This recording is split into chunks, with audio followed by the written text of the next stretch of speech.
அஸ்ஸலாமு அலைக்கும் வரஹமத்துல்லாஹி வபரகாத்துஹு.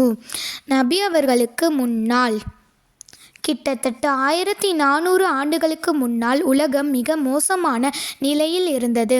எத்திக்கிலும் கொலை, கொள்ளை, திருட்டு, பொய், துரோகம், வஞ்சகம், சூது, மாது, குடி, வெட்கமின்மை என்னும் எத்தனையோ தீமைகள் மண்டி கிடந்தன.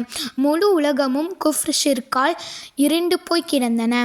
அல்லாஹுடைய நாட்டத்தை கட்டளைகளை சொல்வதற்கு எந்த தூதரும் இல்லை. முன்னிருந்த எல்லா தூதர்களும் இறைவனிடம் சேர்ந்து விட்டனர். உலக மக்கள் யாவரும் வழிகெட்டு விட்டனர். அல்லாஹ்வின் எதிரியாகவே மாறிவிட்டனர். நபிமார்களின் போதனைகளை மறந்து போய்விட்டனர். அல்லாஹ்வுடைய வழியை தவறிவிட்டனர். தன் மனம் போன போக்கில் வாழ்ந்து வந்தனர். அல்லது தம் போன்ற மனிதர்களின் கட்டளைகளை ஏற்று நடந்தனர். அல்லது தம் குடும்ப சம்பிரதாயப்படி நடந்து வந்தனர்.